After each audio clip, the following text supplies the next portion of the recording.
السلام نے قربانی کی ہے، حضرت ابراہیم علیہ السلام سے لے کر کے مصطفیٰ کریم تک قربانی چلتی رہی، اور مصطفیٰ کریم سے لے کر کے آج تک قربانی چلتی رہی، اور آج سے لے کر کے صبح قیامت تک قربانی ہوتی رہے گی۔ ماں کا دم، اگر کسی نے ماں کو پیدا کیا ہے، جس کے اندر دم ہے، وہ رو کے دیکھ لے، مسلمان جان دے سکتے ہیں، مصطفیٰ کی سنت کے اوپر سمجھوتا نہیں کر سکتے۔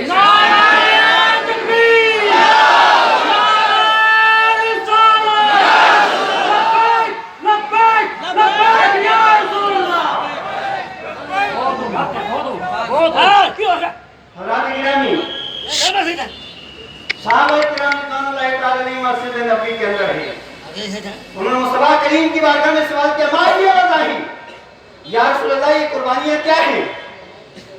تو میرے مصطفیٰ کریم صلی اللہ علیہ وسلم نے ارشاد فرمایا، سنت ابیکم ابراہیم، تمہارے ابا حضرت ابراہیم کی سنت ہے۔ کس کی سنت ہے قربانی؟ بولو بولو، کس کی سنت ہے قربانی؟ حضرت ابراہیم علیہ السلام کی سنت ہے۔ میں آپ سے پوچھنا چاہتا ہوں، 18,000 مخلوقات اللہ تبارک و تعالیٰ نے پیدا کی، جانوروں کو بھی اسی نے پیدا کیا، انسانوں کو بھی اسی نے پیدا کیا، درند و چرند کا خالق و مالک بھی وہی ہے۔ میں آپ سے پوچھنا چاہتا ہوں، اللہ کی مخلوق میں سب سے اونچا درجہ کس کا ہے؟ تو مخلوق کے اندر آپ دیکھیں گے اشرف المخلوقات اللہ تعالیٰ نے انسان کو بنایا۔ رب فرماتا ہے وَلَقَدْ كَرَّمْنَا بَنِي آدم، رب فرماتا ہے کہ ہم نے آدم علیہ السلام کو عزت والا بنایا ہے۔ لَقَدْ خَلَقْنَا الْإِنسَانَ فِي أَحْسَنِ تَقْوِيمٍ، رب فرماتا ہے سب سے خوبصورت ہم نے انسان کو بنایا ہے۔ وَلِلَّهِ الْعِزَّةُ وَلِرَسُولِهِ وَلِلْمُؤْمِنِينَ، اللہ اور رسول کے اوپر جو ایمان والا اس کو اللہ تعالیٰ نے معزز اور محترم بنایا ہے۔ میں پوچھ چاہتا ہوں، مخلوق کے اندر سب سے اشرف و اعلیٰ اللہ نے کس کو بنایا؟ انسان کو۔ کس کو بنایا؟ اب مجھے بتائیے، انسان کو بنایا، اور روئے زمین کی جتنی سوسائٹیز ہیں، جتنے سماج ہیں، جتنے ملک ہیں، جتنی حکومتیں ہیں، بولو ہر جگہ انسان کی عزت ہے کہ نہیں؟ آج تک آپ نے کسی بھی گدھے کو گورنر دیکھا؟ کسی بھی الو کو آپ نے کسی ملک کا چیف منسٹر دیکھا؟ کسی بھی گائے کو روئے زمین پر آپ نے پرائم منسٹر دیکھا؟ گائے منسٹر، بولو بولو، گائے منسٹر، بکری منسٹر، بکرا منسٹر، یہ کون بنے گا؟ یہ عہدے اللہ تعالیٰ نے انسان کے لیے رکھے، اس لیے کہ مکرم انسان، اور ہندوستان کے نیشنل ٹیلی کے اوپر بیٹھ کے وہ گدی سوچ کے لوگ، وہ احمق ترین لوگ، وہ علم سے عاری لوگ، وہ جاہل ترین لوگ جو یہ کہتے ہیں کہ مسلمانوں کو بکرے کی جگہ اپنے بیٹے کو قربان کرنے چاہیے، تو بتاؤ کیا اس میں انسانیت کی توہین ہے کہ نہیں ہے؟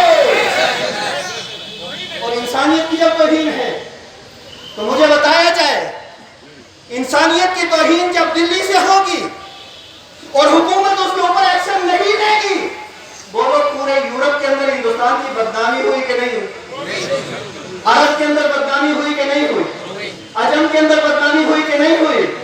کہ بتائیں یہ لوگ کیا کہیں گے کہ جس ملک کے اندر گائے کی قیمت انسان سے زیادہ، جس ملک کے اندر بکرے کی قیمت انسان سے زیادہ، جس ملک کے اندر بکری کی قیمت انسان سے زیادہ، بتاؤ پوری دنیا کے اندر جب لوگ یہ وچار سنیں گے، یہ باتیں سنیں گے، یہ اس طرح کی ڈائلاگ سنیں گے، یہ اس طرح کی سوچ سنیں گے، پوری دنیا کے اندر ملک ہندوستان کی بدنامی ہوگی کہ نہیں ہوگی؟ زور سے بولو، بدنامی ہوگی کہ نہیں ہوگی؟ تو اب میں ایک بات کہتا ہوں، میری آواز میں آواز ملا کر کے کہو، جو یہ کہتے ہیں قربانی کے اندر بکرے کی جگہ بیٹے کو ذبح کرنا چاہیے، وہ ہندوستان کے وفادار نہیں، غدار ہے۔ نعرہ تکبیر، نعرہ رسالت، تحفظ ناموس رسالت، نعرہ تکبیر۔ حضرات گرامی وقار، بہت ہی دکھے ہوئے دل سے میں آپ حضرات سے عرض کروں گا، حضرت ابراہیم علیہ السلام نے اپنے بیٹے حضرت اسماعیل سے فرمایا تھا، بیٹا چلو میں تمہیں قربان کرنے لے جا رہا۔ کیا کرنا ہے؟ بولو بولو، کیا کرنا ہے؟ دعوت کے اندر نہیں، تمہارا استقبال ہوگا، بلکہ تمہیں قربان کرنے لے جا رہا ہوں، لپٹا کر کے تمہارے گلے کے اوپر چھری چلانے لے جا رہا ہوں، تمہارا خون بہانے جا رہا ہوں، تمہارے گلے کی رگیں کاٹنے جا رہا ہوں۔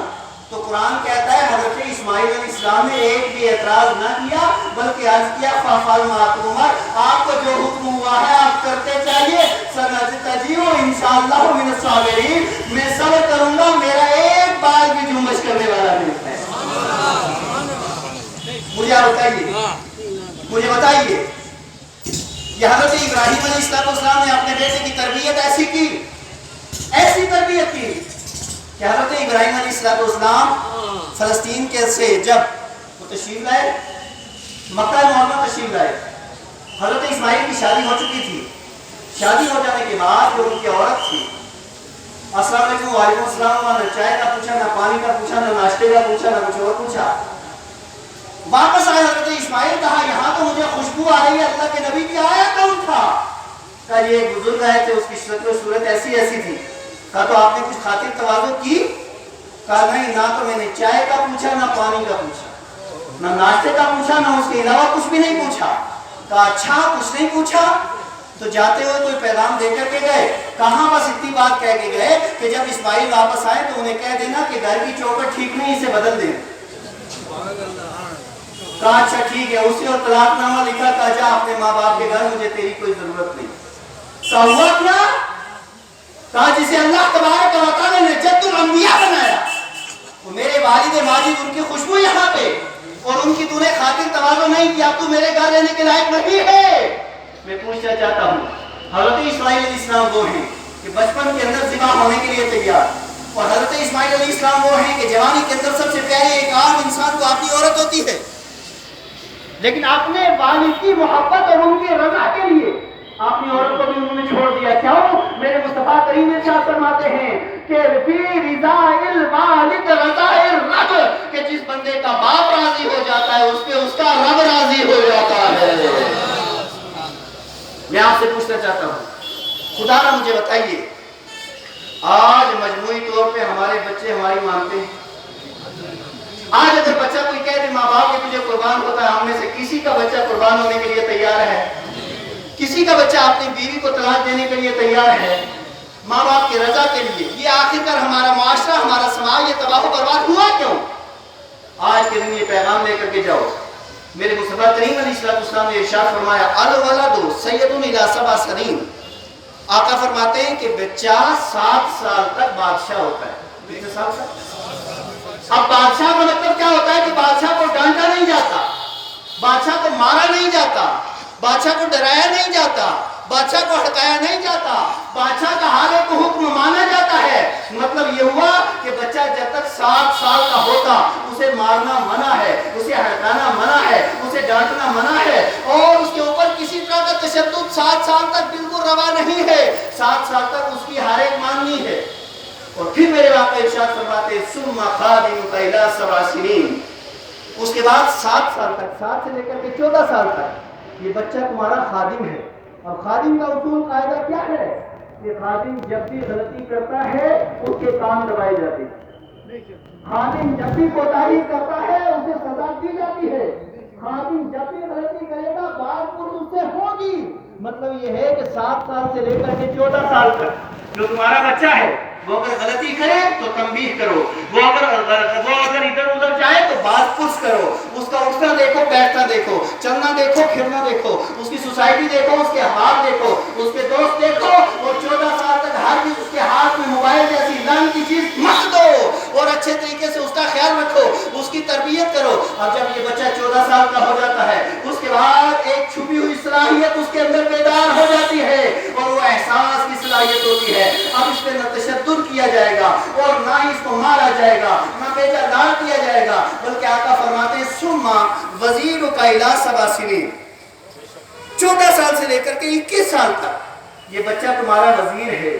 اور وزیر کا مطلب اور معنی کیا ہوتا ہے کہ وزیر سے ہمیشہ مشورہ کیا جاتا ہے، فیصلہ بادشاہ کا ہوتا ہے، مشورہ وزیر کا ہوتا ہے۔ یعنی کوئی بھی کام اگر باپ کرنا چاہے تو بیٹے کو جب وہ 14 سال کے بعد اس کو اپنے مشورے کے اندر شامل کیا جائے، تاکہ بیٹا ذمہ داری محسوس کرے. جب اس سے مشورہ کیا جائے گا وہ ذمہ داری محسوس کرے گا, اپنے آپ کو ذمہ دار سمجھے گا, اپنے آپ کو وہ احساس کمتری سے باہر نکالے گا اور احساس کمتری کا شکار نہیں ہوگا. مطلب یہ ہوا کہ لوگوں اپنی اولاد کی تربیت 21 سال تک کرنی. کتنے سال تک؟ 7 سال الگ طریقے سے, پھر 7 سال الگ طریقے سے, پھر 7 سال, 21 سال تک تربیت کرنی ہے. تو جب 21 سال تک بندہ اپنے بچوں کی صحیح تربیت کر لے گا پھر یہ بچہ زمین کے اوپر بوجھ نہیں بنے گا, ساری زمین کی ضرورت بنے گی. اس وجہ سے ہمیں اپنی اولاد کی تربیت کی ایسا ضرورت ہے, اور تربیت کے لیے تعلیم کا ہونا ضروری ہے, اور تعلیم بچوں کی ویسی ہونی چاہیے جیسے میرے مصطفیٰ نے بتایا ہے, اور تعلیم بچوں کی اسلامی پرورش اور اسلامی سائے کے اندر ہونی چاہیے. قرآن کے سائے میں تعلیم ہو, حدیث کے سائے میں تعلیم ہو, فقہ کے سائے میں تعلیم ہو. جب اس طریقے سے تعلیم ہوگی تو پھر اللہ کے فضل و کرم سے آپ کا بچہ اچھے عہدے پہ بجا کر کے پھر وہ لوگوں کے جیب کے اوپر نظر نہیں رکھے گا, وہ لوگوں کی ضرورت کے اوپر نظر رکھ کر کے ہر مردوں کا کام کرتا نظر آئے گا. اللہ کی گرامی, تربیت اولاد نہایت ضروری ہے. اور مجھ سے بیشتر حافظ مولانا سید فاضل صاحب نے ایک بات کی طرف اشارہ کیا ہے, مسلمانوں ہمارا جینا مصطفیٰ کے لیے, زور سے آواز ہے, ہمارا جینا, ہمارا مرنا, ہمارا اٹھنا, ہمارا بیٹھنا مصطفیٰ کے لیے ہے. ہم سب کچھ ہماری تسبیح مصطفیٰ کے لیے ہے, ہماری تحلیل مصطفیٰ کے لیے ہے, بلکہ ہم نماز پڑھتے ہیں مصطفیٰ نے اس کا طریقہ بتایا ہے. ہمارا جینا مرنا سب کچھ مصطفیٰ کریم کے لیے ہے. حضرت گرامی وقار, مسلمان گنہگار بھی ہو سکتا ہے, مسلمان بدکار بھی ہو سکتا ہے, مسلمان سست بھی ہو سکتا ہے, مسلمان کاہل بھی ہو سکتا ہے, مسلمان احساس ذمہ داری سے روح گردانی بھی کر سکتا ہے, لیکن اللہ کی قسم کھا کے کہتا ہوں جو مسلمان ہوتا وہ نبی کی گستاخی کبھی برداشت نہیں کر سکتا. وہ نبی کی گستاخی میں مسلمان برداشت کر سکتا ہے؟ نہیں برداشت کر سکتا. اور ہالینڈ ایک ملک ہے اور وہاں کا ایک پارلیمنٹ کا ممبر وہ کہہ رہے ہیں دسمبر کے اندر, کیونکہ سب سے پہلے جنات نے خاکی بنائی تھی مصطفیٰ کریم علیہ الصلوۃ والسلام کی طرف منسوب معاذ اللہ, اس کے بعد فرانس میں, اب ہالینڈ کا نمبر ہے, اور ہالینڈ کی جو پارلیمنٹ ہے اس نے پاس بھی کر دیا ہے کہ یہ مقابلہ ہونا چاہیے, اور پوری دنیا کے جتنے بھی فنکار ہوں گے وہ آئیں گے اپنے فن کا مظاہرہ کریں گے, پھر جو فخر ہوگا ان کو اتنے جاری ملیں گے. میں آپ سے پوچھنا چاہتا ہوں, اللہ کی عزت کی قسم کھا کے کہتا ہوں, اگر امت کے سامنے مصطفیٰ کی کریم علیہ السلام کی گستاخی ہو جائے پھر ہمارے جینے کا کوئی فائدہ نہیں ہے.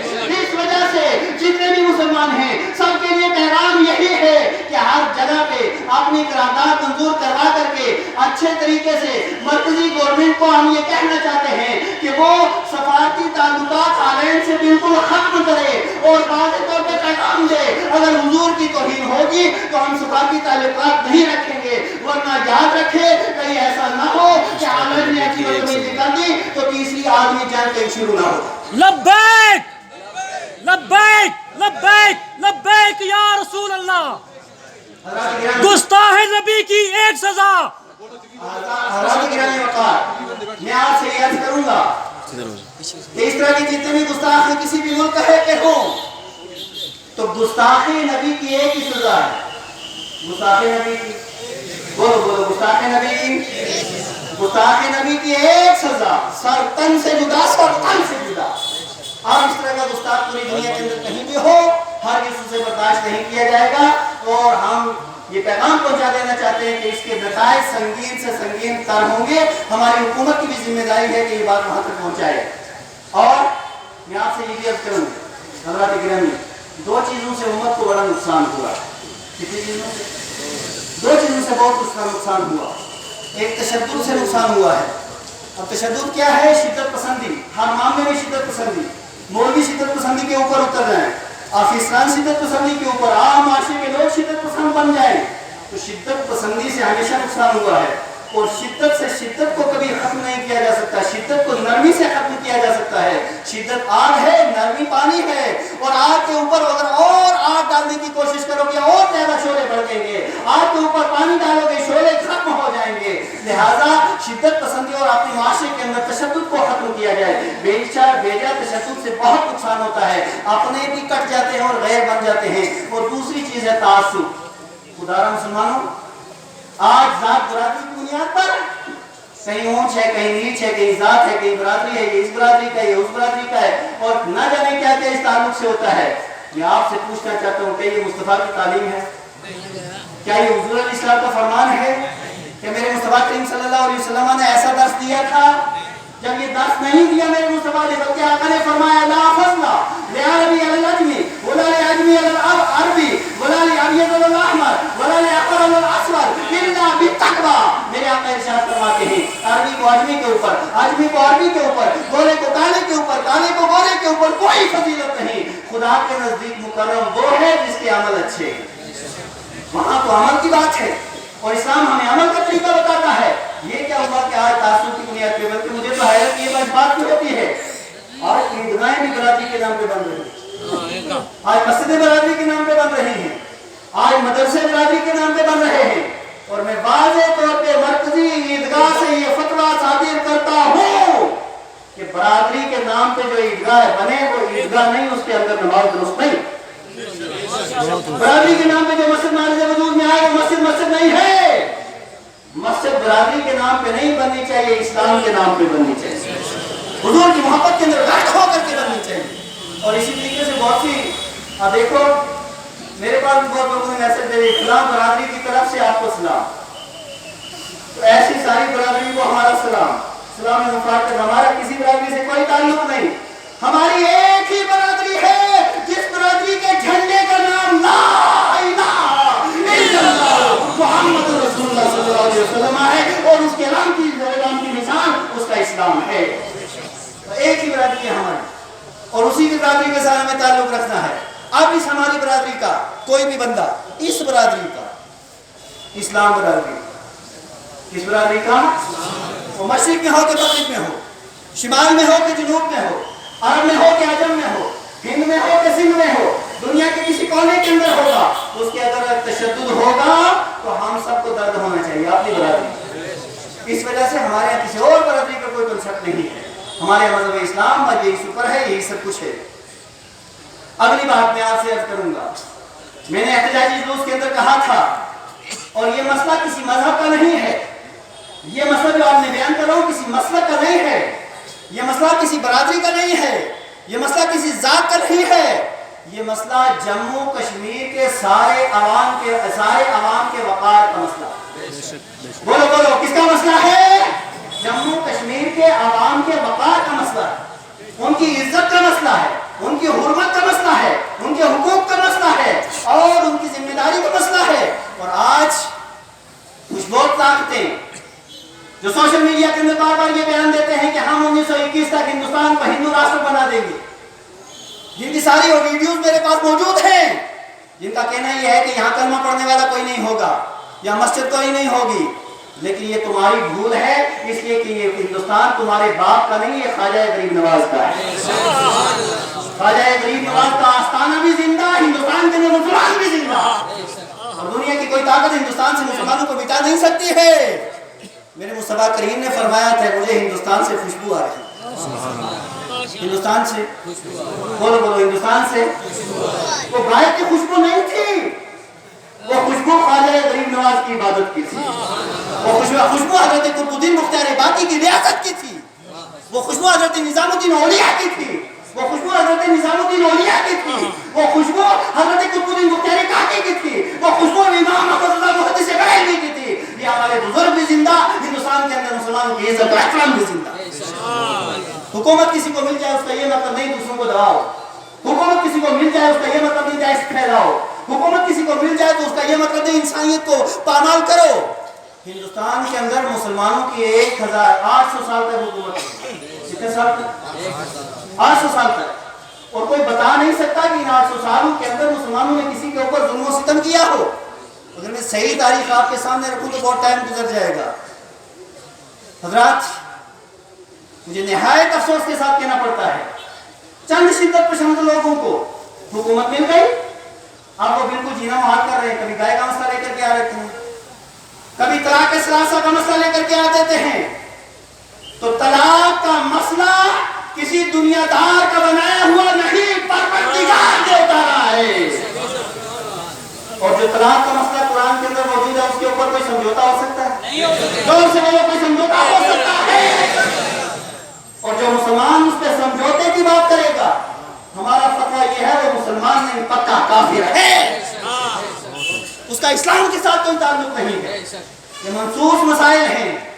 اور پھر آگے میں عرض کروں، ہماری جو ریاست کا مسئلہ ہے 35 سے جموں کشمیر کو آخر کریں تو درد بھی ہوتا ہے، یعنی پہلے 35 کو ہٹایا جائے گا، پھر دفعہ 370 کو ہٹایا جائے گا، ہاں پھر کیا کہا کیا جائے گا، پھر پورے ہندوستان سے جتنے بھی غیر مسلم ہیں ان کو آ کر کے جموں کشمیر میں بسایا جائے گا، اور یہاں کی جو اکثریتی پوزیشن ہے اس کو ختم کیا جائے گا۔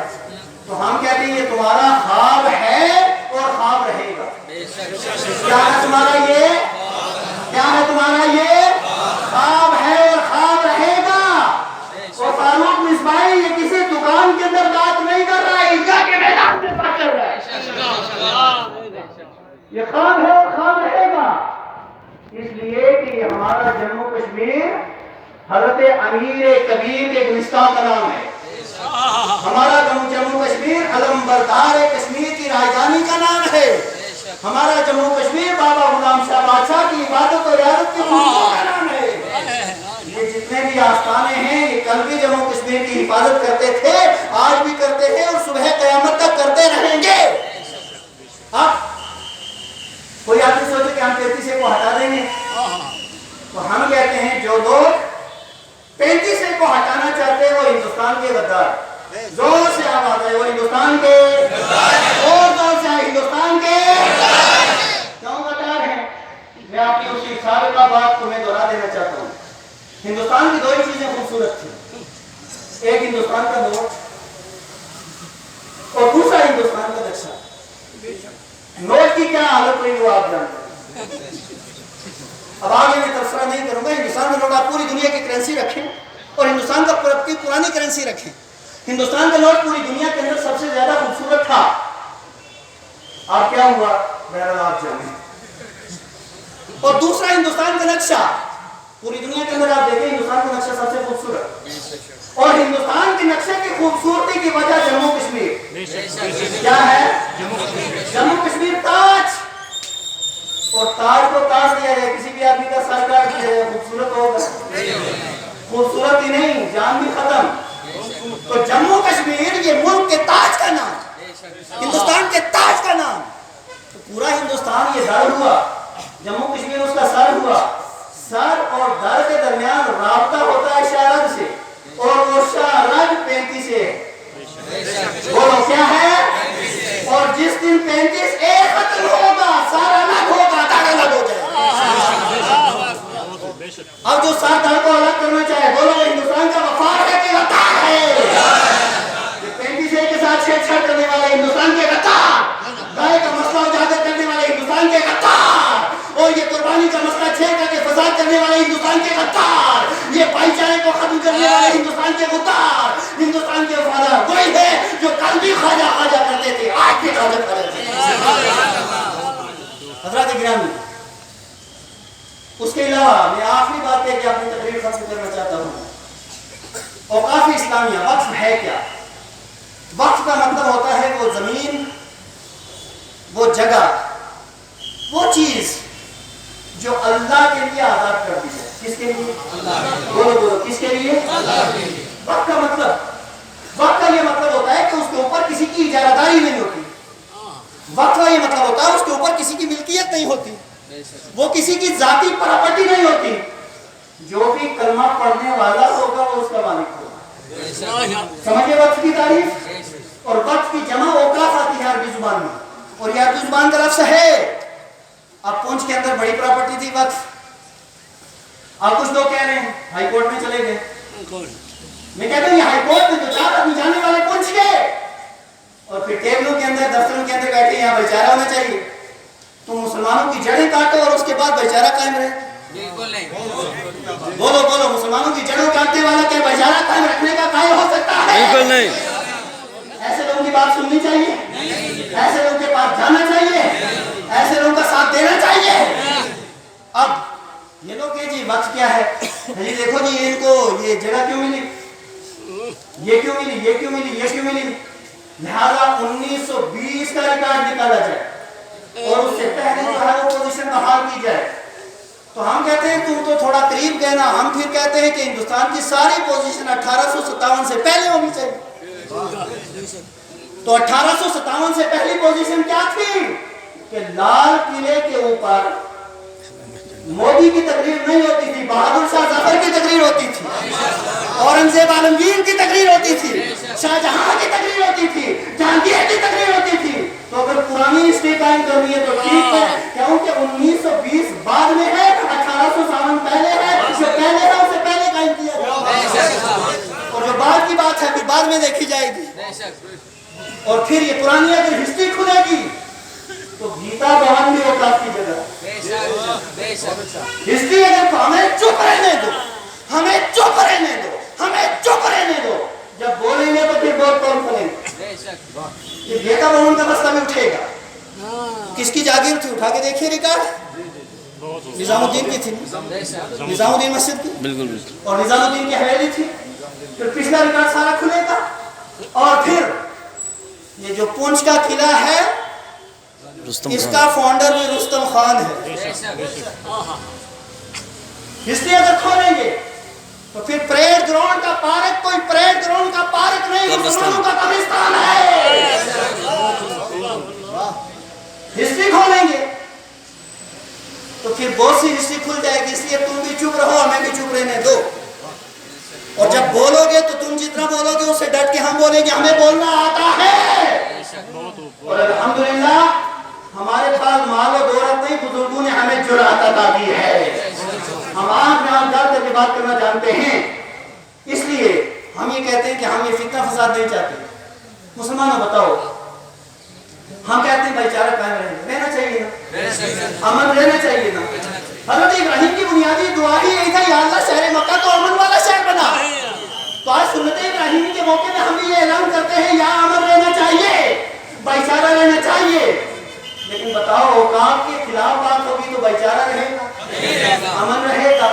تو اس کا مطلب یہ ہے کہ مسلمانوں کے بنیادی حقوق کے اوپر جو آدمی چپول مارتا ہے, بھائی چارے کو نقصان وہ پہنچاتا ہے, امن کو نقصان وہ پہنچاتا ہے.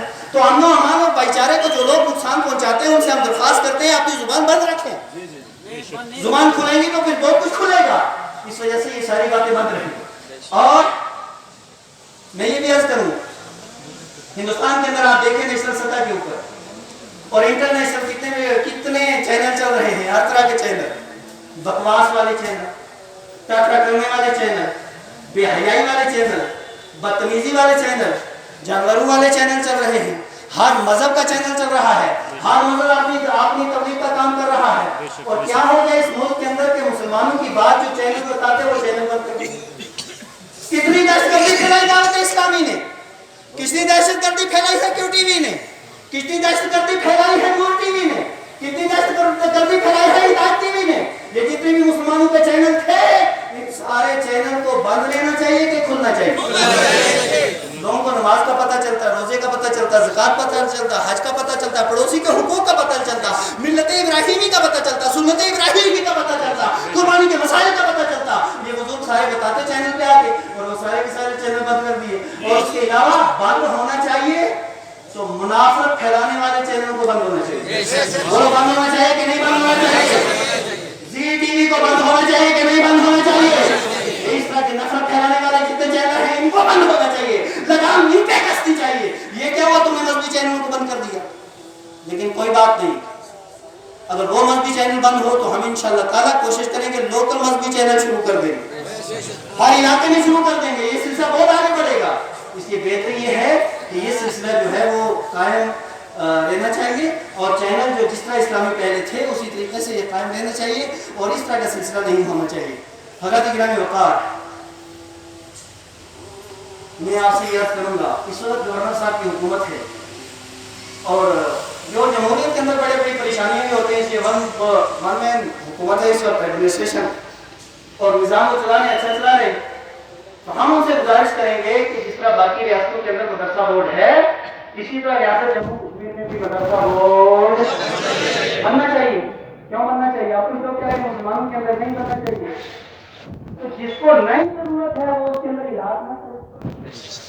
کا ساتھ نہ دے، وہ اس کے اندر شرکت نہ کرے، تو ہم کہتے ہیں کہ جبری مدرسہ بورڈ نہیں بننا چاہیے، اختیاری مدرسہ بورڈ بننا چاہیے۔ اختیاری مدرسے بورڈ کے اندر کسی کو کوئی اختیار نہیں ہونا چاہیے کہ جو مدرسہ بورڈ کے اندر رہنا چاہے ان کے لیے بنا دیا جائے، اور الحمدللہ 90% ساتھ دینے والے ہیں۔ کتنے پرسنٹ ہیں؟ 90% ساتھ دینے والے، مدرسہ بورڈ کو چاہنے والے۔ لہذا مدرسہ بورڈ ہماری ریاست کے اندر، ہمارے وجود کے اندر آنا چاہیے۔ اور میں آپ سے یہ عرض کروں گا کہ الحمدللہ تعلیمی دنیا کے اندر ایک انقلاب برپا کرنے کے لیے ہم نے بھی قدم اٹھایا ہے، اور ایک عظیم شان ادارے کی دعوت ہے، تعلیمی کام اس کا جاری ہے۔